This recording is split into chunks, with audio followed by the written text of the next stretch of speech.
Buenas noches, hermanos. Los saludos con la paz del Señor. Agradecido a Dios por poder estar en su casa, por poder compartir juntos los hermanos en armonía, como dice su palabra. Y estuvimos cantando que el Señor nos guíe, buscar la guía de Dios.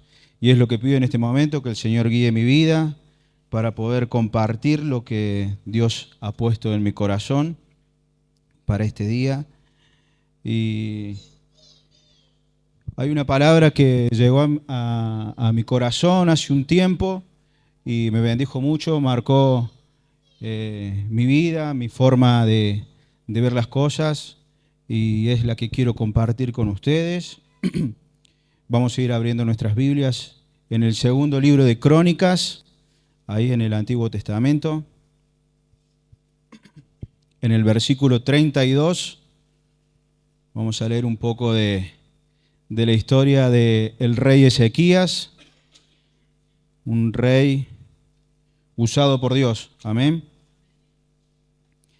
En este día agradezco a Dios por que me pueden acompañar en este servicio mis padres, así que me honra que estén aquí.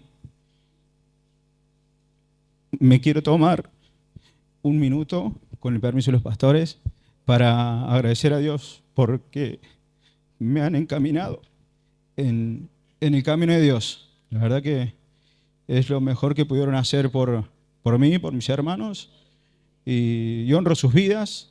Estoy muy agradecido por los padres que Dios me ha dado en esta tierra. Amén. Así que estoy muy feliz que estén acá y estoy seguro que Dios va a completar la buena obra que empezó. Para los que no saben, mis padres llegan al camino del Señor en busca de una familia, de hijos. Y bueno, somos 4 hermanos, gracias a Dios. Dios hizo una obra tremenda y ya mis padres son abuelos, así que están muy, muy bendecidos. Agradezco a Dios por eso. Amén. Eh, Vamos a... No sé cuántos conocen la historia del rey Ezequías. Si alguno no ha tenido la oportunidad de saber, vamos a repasar un poco.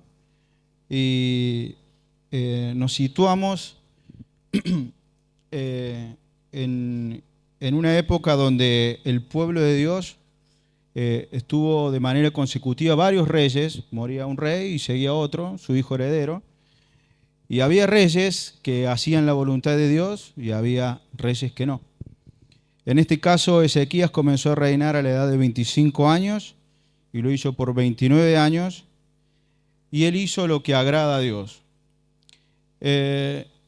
Su padre, que fue Acaz, que también estuvo reinando, hizo todo lo contrario.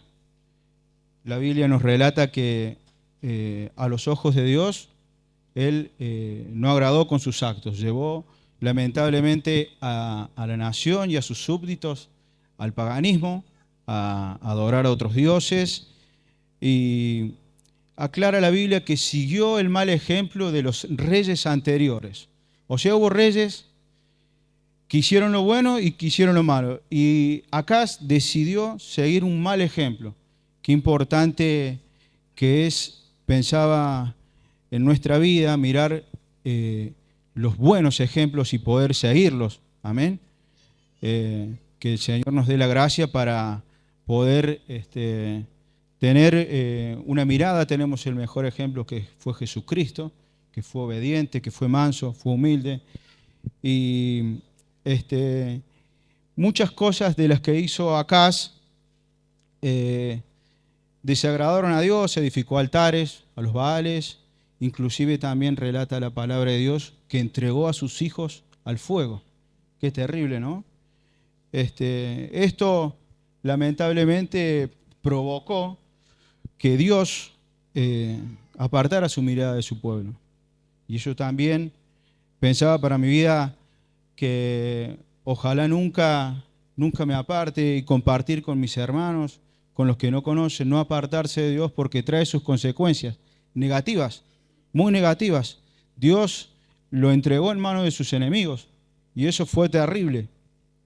Y aún estando Ezequías en manos de sus enemigos, haciendo las cosas mal, insistía.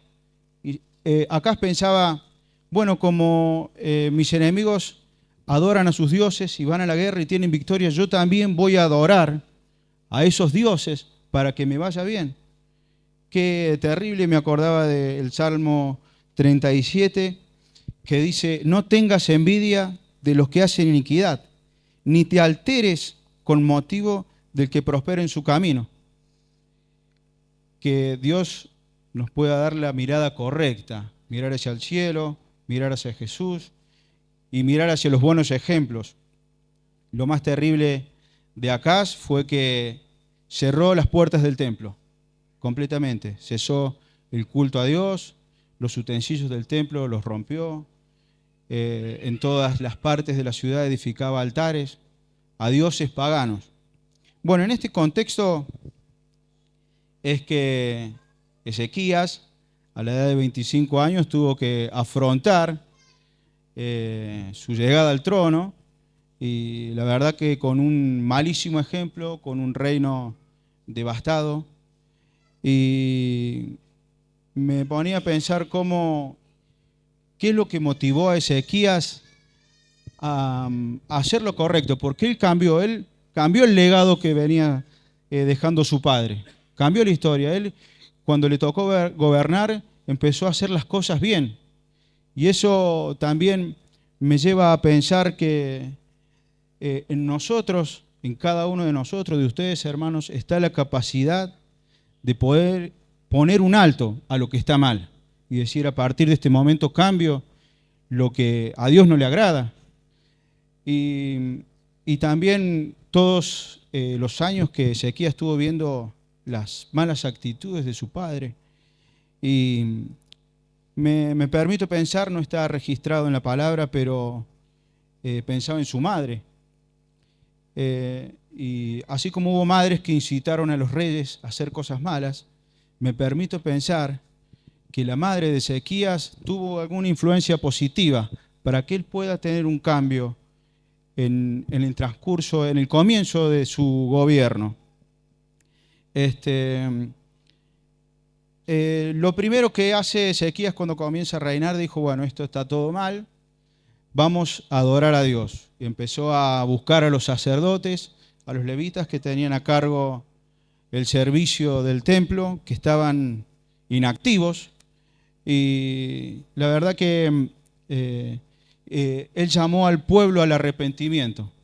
Llamaba al pueblo y decía, arrepintámonos, reconozcamos nuestro error ante Dios, hicimos las cosas mal. Qué importante poder reconocer, ¿no? Cuando uno tiene un error, cuando uno está mal encaminado, y poder pararse en el camino y decir, bueno, me voy a arrepentir, he cometido un error, desagradé a Dios y voy a cambiar el rumbo de mi vida, voy a cambiar la historia de mi vida. Y automáticamente que Ezequías sintió en su corazón arrepentirse, comenzó la obra. No solamente se arrepintió, automáticamente comenzó a tener obras positivas, porque no es solamente arrepentirnos. El verdadero arrepentimiento trae consigo una acción. Algo que hemos escuchado mucho en este púlpito es tener una fe activa, una fe que produzca obras. Amén, hermanos. De esta manera empezó a buscar a los sacerdotes, vamos a abrir el templo, vamos a limpiar, vamos a empezar a destruir los altares de los dioses paganos, a purificarse los sacerdotes, los levitas, y esto me llevaba a pensar que lo primero que hizo fue buscar a Dios. No nos relata la Biblia que él hizo primeramente obras civiles o se dedicó a hacer caminos, a hacer cuestiones que tengan que ver con el pueblo, sino que lo primero él reconoció en su corazón que es buscar a Dios. Y eso es importantísimo, hermanos. Para nuestra vida, para nuestro caminar, lo primero, como recién decía la pastora, que lo primero sea Dios. Que primero podamos tener nuestro corazón alineado con Dios para que Él pueda a través de nosotros mostrar frutos, que podamos tener acciones correctas. Este, bueno, llamó a todo el pueblo al arrepentimiento, se puso manos a la obra y sabía que no iba a ser una tarea fácil, pero gracias a Dios encontró hombres que se pudieron sumar a su llamamiento y siempre hay un remanente. Cuando Ezequías comienza a ordenar el templo y vio que la gente se acercaba, dijo, bueno, llegó un momento, vamos a celebrar la Pascua, porque durante mucho tiempo no habrían celebrado la Pascua como corresponde, dice la palabra. Entonces, con este avivamiento que había en el pueblo, él mandó cartas y mensajeros a toda la nación de Judá y aún al pueblo de Israel. Recordemos que estaba dividido, el pueblo se dividió después de Salomón, y mandó a llamar y decía a todos, vengan, vamos a celebrar la Pascua, que era una fiesta muy importante, solemne, que lo estudiamos en este lugar. Vamos a celebrar la Pascua como corresponde, y lamentablemente muchos de los que escucharon esa invitación, dice la Biblia, que se burlaban y se reían. Muchos la recibieron de corazón y se acercaron, vamos a Jerusalén, donde estaba el templo, vamos a celebrar. Pero muchos se rieron y pensaba, lo viví de manera personal, cuando uno se quiere ordenar delante de Dios, siempre va a haber alguien que se va a burlar, que se va a reír. Siempre existieron y van a seguir existiendo, pero qué importante es tener una determinación en Dios de hacer las cosas bien, de ordenarse. Eso trae bendición, hermanos. Vale la pena ordenarse delante de Dios y servir a Cristo. Relata la palabra que, bueno, pudieron acercarse al templo y celebraron la Pascua. Y de estas personas que aceptaron la invitación, muchos venían desde lejos. Y algo que me llamó la atención leyendo esta historia fue que para celebrar la Pascua había que purificarse. Amén. Y los últimos que llegaron desde lejos no llegaron a purificarse, igual participaron de la Pascua. Y los sacerdotes le dijeron al rey, bueno, rey, tenemos gente que no se purificó de la manera correcta. Y en el versículo 18 del capítulo 30, en Crónicas, dice, porque una gran multitud del pueblo de Efraín y Manasés y de Isaacar y Zabulón no se habían purificado y comieron la Pascua no conforme a lo que está escrito. Mas Ezequías oró por ellos diciendo, Jehová que es bueno, sea propicio a todo aquel que ha preparado su corazón para buscar a Dios. Y a Jehová, el Dios de sus padres, aunque no esté purificado según los ritos de purificación del santuario. Y oyó Jehová a Ezequías y sanó al pueblo. Qué hermoso, ¿no? Acá se puede ver una sombra de lo que después iba a llegar con nuestro Señor Jesucristo, de la gracia. Y a veces pensamos, bueno, para ponerme a cuenta con Dios o para ordenar mi vida o para empezar a congregarme, quiero reunir ciertos requisitos. Y si esperamos a estar bien para venir a la iglesia, eso nunca va a pasar. Me he cansado de escuchar a personas cuando uno las invita a la iglesia, hermano, vení, congregate. No voy porque no estoy bien. Y la verdad que con más razón es una hermosa oportunidad para acercarse. Y Dios mira el corazón. Miró el corazón de estas personas que llegaron a celebrar esta fiesta que Dios había mandado y no llegaron a purificarse, pero la verdad que fue hermosa la oración de Ezequías y dijo, Jehová, sea propicio a todo aquel que ha preparado su corazón para buscar a Dios. Gloriosa la palabra de Dios. Y bueno, todas estas cosas que fueron sucediendo en el reinado de Ezequías, fue un avivamiento muy lindo, tremendo, y esto hizo que el pueblo se alineara y Dios empezara a tener favor con ellos y empezaron a traer sus ofrendas, sus diezmos. Gracias a eso se pudo restablecer el culto de manera continua, como corresponde. pudieron ordenarse los levitas, los sacerdotes, cada uno en su turno, los músicos, inclusive algunos avergonzados, dice la palabra, que llegaron, pero se pusieron a cuenta con Dios y empezaron a servir en su casa. Y vamos a leer ahora en el capítulo 20 del versículo, en el capítulo 31, versículo 20. De esta manera hizo Ezequías en todo Judá y ejecutó lo bueno, recto y verdadero delante de Jehová su Dios. En todo cuanto emprendió en el servicio de la casa de Dios, de acuerdo con la ley y los mandamientos, buscó a Dios y lo hizo de todo corazón y fue prosperado. Amén. Acá no tenía pensado hablar del servicio, pero este mensaje, este versículo me traía atrás todos estos miércoles anteriores que pudimos recibir instrucción acerca de cómo realizar un correcto servicio en la casa de Dios, cada uno en su función, cada uno lo que le toca. Y hermanos, acá hay una clave. Queremos que nuestro servicio sea prosperado, hay que hacerlo de todo corazón y hacerlo como Dios manda y hacerlo como nos mandaron, con obediencia. Qué importante poder poner en las cosas de Dios, poner todo el corazón.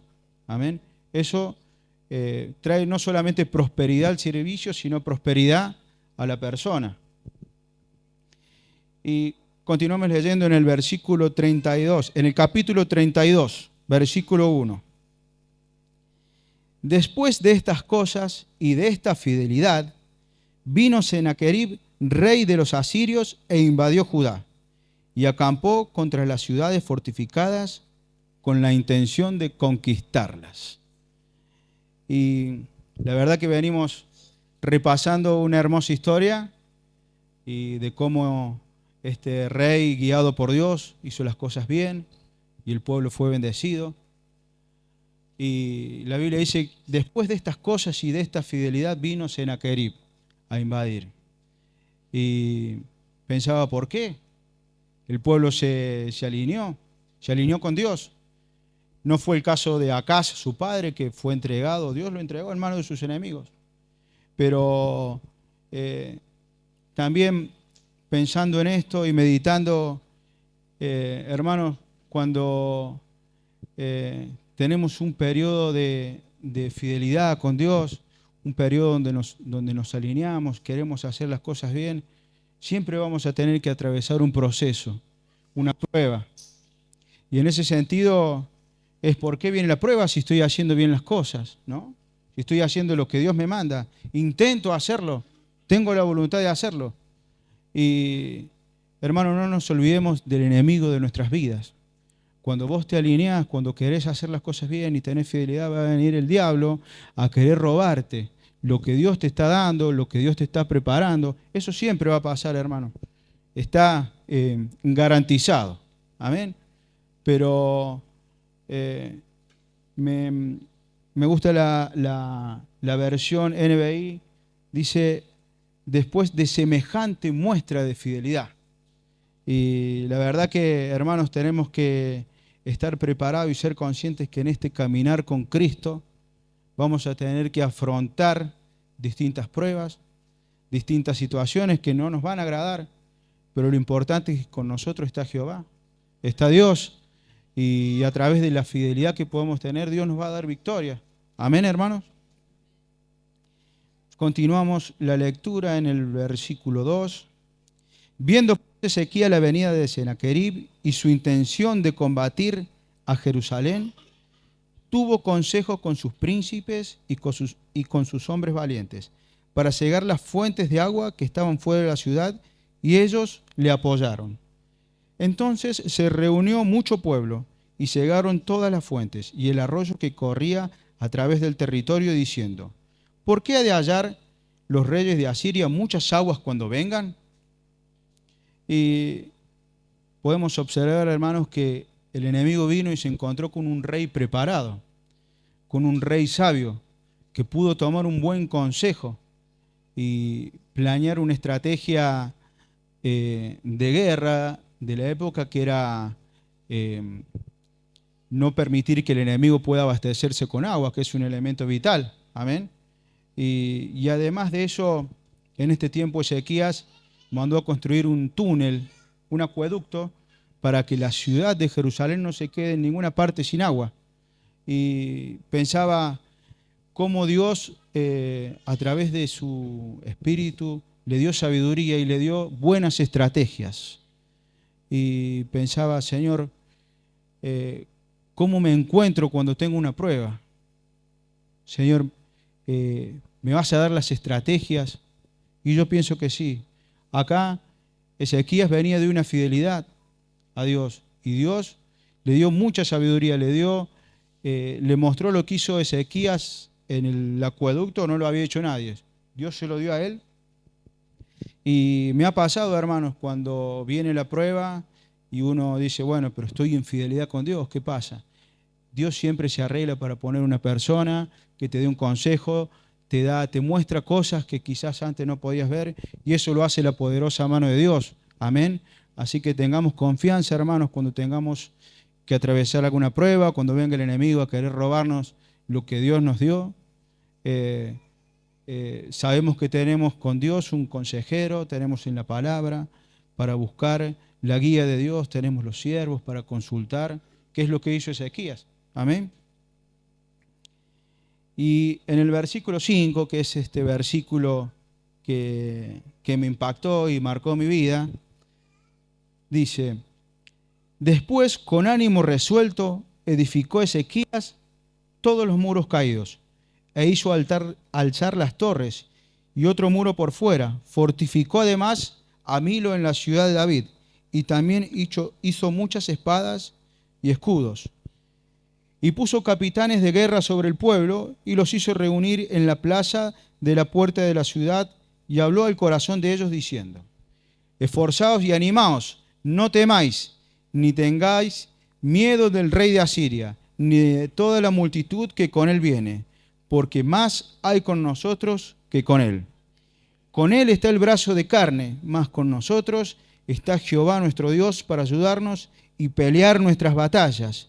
Y el pueblo tuvo confianza en las palabras de Ezequías, rey de Judá. Amén, gloria a Dios. Qué hermosas palabras que pudo impartir Ezequías al pueblo. Y leyendo este versículo y estudiando la historia de Ezequías, me llama poderosamente la atención y tocó mucho mi corazón, que dice que después con ánimo resuelto. Y la verdad que pensaba cómo pudo Ezequías gobernar sobre su ánimo. Él, cuando vino a esta invasión, podría haberse sentido con un ánimo devastado, enojado. ¿Por qué me pasa esto a mí? Pudo haberse sentido desanimado, pero la palabra nos aclara que él tuvo un ánimo resuelto. ¿Y qué es tener un ánimo resuelto? Estuve buscando y el diccionario nos dice que ser resuelto es ser demasiado determinado, ser audaz.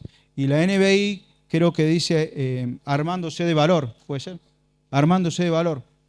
Qué importante, hermanos, tener en nosotros este espíritu que tuvo Ezequías, para poder gobernar sobre nuestro estado de ánimo. Amén. Muchas veces, como decíamos recién en la adoración, tenemos que pasar por momentos difíciles, por procesos, y la verdad que a veces nuestro ánimo no es el mejor. Pero encontramos acá en la palabra de Dios que a través del Espíritu Santo que está en nosotros, tenemos el poder de gobernar sobre nuestro estado de ánimo. Esta palabra marcó mi corazón, y cuando tenía que atravesar una situación decía: con ánimo resuelto, determinado, en seguir adelante, en no abandonar, en tomar las cosas que Dios puso en mis manos para poder producir. Amén. Eso es algo que marcó mi vida y se los quiero compartir, hermanos, que podamos tener un ánimo determinado. En 2 de Timoteo, en el capítulo 1 y versículo 7, tenemos un pasaje muy conocido que dice: no nos ha dado Dios espíritu de cobardía, sino de poder, de amor y de dominio propio. Amén, gloria a Dios. Que podamos a través del Espíritu Santo tener dominio propio. Y creo que este es el espíritu que estuvo en Ezequías, de tomar el toro por las astas, ¿no? ¿Cómo puedo tener un ánimo resuelto? ¿Cómo puedo gobernar? Bueno, está clarísima la palabra de Dios en este sentido, que es a través del Espíritu Santo. Amén. No sirve de nada ser solamente positivo. No sirve solamente ser optimista, que es algo que hablábamos, que nos compartía el pastor domingos atrás. No sirve solo ser optimista. Lo que sirve es tener el Espíritu Santo que nos da un dominio para poder gobernar sobre nuestro estado de ánimo. Amén. Y dice la palabra que con ánimo resuelto edificó los muros que estaban caídos, y qué importante poder tener este ánimo para edificar los muros que tenemos caídos en nuestras vidas. Cada uno sabe cuál es el área que quizás el muro está desprotegido y ahí viene el enemigo a atacar. Y me ponía a pensar y tomaba nota, escribía, por ahí puede ser el muro espiritual. ¿Y cómo podemos construirlo? Y bueno, volviéndonos a Dios, restableciendo una intimidad con Dios, buscándolo. Algún muro familiar, desatando perdón, que el Señor rompa cadenas, orgullo. Puede ser algún muro económico, y esto veía que el pueblo fue bendecido y empezó a diezmar. Creo que la clave de tener una economía sana en cada uno de los hogares es diezmar, ofrendar y pedirle gracias a Dios para poder pagar nuestras deudas. Algún muro laboral que está caído, que el Señor nos dé un espíritu para salir a buscar un trabajo, para los que tenemos trabajo ser lo que llamo ser competente, cada uno en su puesto de trabajo. Eso habla muy bien de uno como persona, que cada uno pueda desarrollar competencia en el área que le toca, ya sea en el estudio, en el trabajo, y eso es algo que mucho el mundo mira de nosotros. La Biblia dice que una demostración de sabiduría son los hechos. Y hoy más que nunca la gente quiere ver para creer. Y la gente está buscando a ver cuáles son nuestros frutos, cuáles son nuestros resultados. Y también es una hermosa forma de predicar el Evangelio. Porque cuando la gente ve que sos bendecido, se va a empezar a preguntar, ¿cómo hace este? ¿Cómo hace esta persona para que le vaya bien? Y ahí es donde tenemos la oportunidad de poder sembrar la palabra, que es un ministerio que tenemos todos y es lo que realmente tenemos que hacer en todo momento, que Dios nos dé también esa gracia para poder hablarle a las personas de Cristo y ser determinados y tener un ánimo correcto también para esta tarea. Entiendo que a veces no es fácil. Me ha tocado nacer por gracia de Dios en un hogar cristiano, pero era algo que me costaba, poder predicar, poder anunciar el Evangelio. Y la verdad que la Biblia dice, abre tu boca y yo la llenaré. Amén. Y la palabra de Dios nunca vuelve vacía. Así que, hermanos, cuando tengo la oportunidad de hablar, cuando veo alguna necesidad, siempre no hay que ser muy, muy complicado. Simplemente decir, Dios te puede ayudar, te comparto mi fe, Dios puede solucionar tu problema, y con eso ya el simplemente decir Jesús te puede solucionar un problema, ya ahí estamos diciendo palabra de Dios y es palabra viva y no va a volver vacía. Vamos ahí a poder sembrar. Amén. Que Dios nos dé esta gracia. Y para cerrar esta reflexión que Dios me ha dado para poder compartir con ustedes,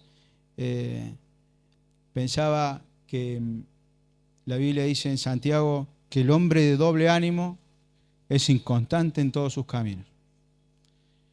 La verdad que esta vida no es fácil, pero no es imposible poder tener frutos. No es imposible tener una vida como a Dios le agrada. Y no solamente, primeramente en el plano espiritual, pero eso nos trae una bendición para nuestra vida material, como decía recién la pastora. Tenemos que tener un corazón próspero para tener una vida próspera, para tener salud, trabajo, poder disfrutar de lo que Dios ha puesto en nuestras manos. Y, hermano, no esperes a estar de ánimo. Goberná sobre tu ánimo a través del Espíritu Santo. Esa es la frase que quiero compartir, que quiero impartirles. Bendijo mucho mi vida. Tengamos verdaderamente un momento para pensar en esta palabra, en la vida de este rey, y que podamos tomar este buen ejemplo. Así como él pudo tomar el mal ejemplo de su padre, tomó el buen ejemplo de reyes anteriores. Y la Biblia está llena de buenos ejemplos. Este es uno. Y decir, Señor, quiero gobernar sobre mi estado de ánimo. Creo que no es algo fácil. Cada uno tiene su carácter, su forma, pero es posible. Es posible y mediante, ¿cuál es el método? Tener el Espíritu Santo, buscar la guía del Espíritu Santo, amén, sobre cada una de nuestras vidas. Los invito para hacer una oración ahí donde está. Señor Jesús, gracias te damos por esta hermosa palabra que nos has traído. Señor, mira los corazones de cada una de las personas que están en este lugar. Que el espíritu que tuvo Ezequías, Señor, puede estar también con nosotros para poder determinarnos en hacer las cosas bien, para poder derribar los altares, Señor, que tenemos que derribar de algún ídolo, de algo que está ocupando tu lugar, Señor. Así también te pedimos por las personas que están escuchando esta prédica, que nos ven por las redes o que escuchan por la radio. Si hay alguien que dice necesito, Señor Jesús, volver a ti, volver a tener un culto contigo, Señor. Que tu Espíritu Santo pueda estar asistiendo a cada una de estas personas. Y danos, Señor, a través del Espíritu Santo, un ánimo resuelto, Señor, para poder determinarnos a adorarte, a bendecirte, Señor, y a través de esta fidelidad que podemos tener contigo, que tú nos muestres las estrategias, Señor, en este tiempo para poder hacer las cosas bien, para poder ser bendecidos, y también danos un ánimo correcto y determinado para hablar tu palabra, para hacer luz, Señor, a los que no te conocen. Señor, gracias te damos, porque tu palabra es poderosa, porque tu palabra nos vivifica, nos enseña, nos imparte y nos ayuda a ser buenas personas. Señor, te agradecemos porque la podemos tener, porque la podemos leer, Señor, y tú estás hablándonos a través de ella. Gracias te damos, Señor, por tu palabra, por tu Espíritu Santo, en el nombre de Jesús. Amén y amén.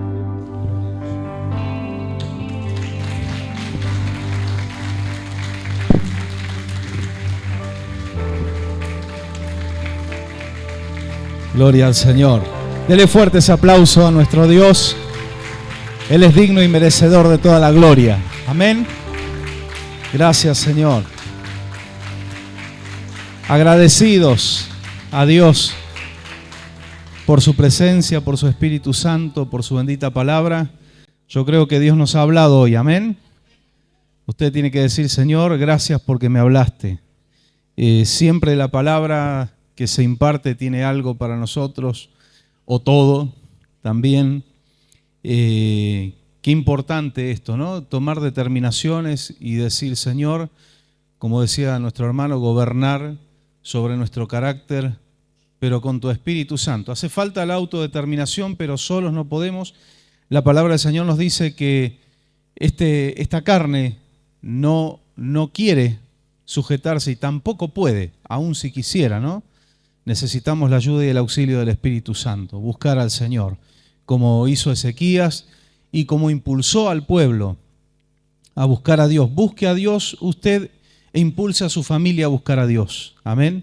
Impulse a su familia a buscar a Dios con amor, con la guía del Espíritu Santo, con sabiduría, pero impulse a su familia a buscar a Dios. Es lo mejor que podemos hacer por nuestras familias. Amén. Le damos gracias al Señor. Los ejemplos, los buenos ejemplos, me hacía acordar a un caso que nosotros conocimos, un joven que hoy es pastor, está pastoreando en otro lugar aquí de Argentina y siguió el ejemplo de sus abuelos. Sus padres no eran un buen ejemplo, sus padres no se habían aferrado al Señor, sus abuelos sí. Y él tomó la determinación y tomó la decisión, porque todos son decisiones en la vida. Tenemos decisiones y tenemos responsabilidades y tenemos consecuencias de nuestras decisiones.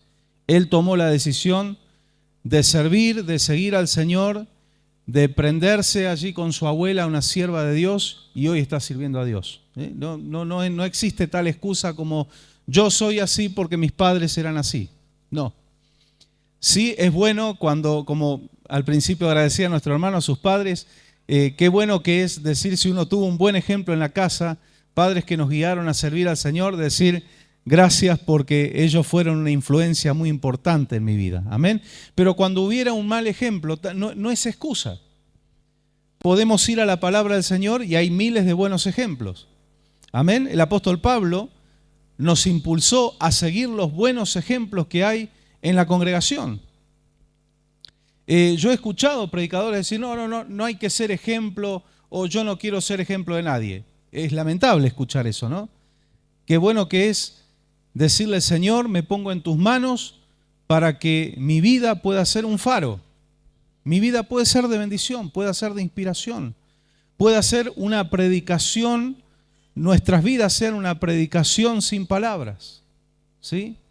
Decía Charles Spurgeon, decía, predica, predica, predica, predica y cuando tengas oportunidad, habla, decía él. Qué importante, ¿no?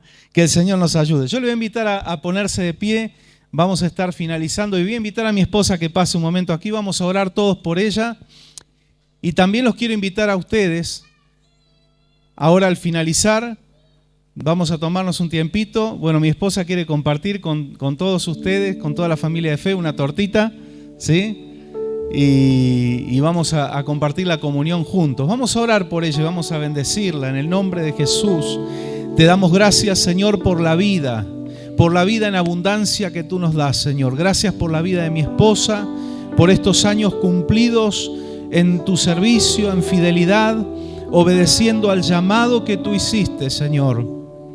Gracias te damos, Señor amado, porque tú te has mostrado, Señor, y te muestras sobre su vida, Señor. Tu luz, tu gracia, tu unción, Señor, son evidentes.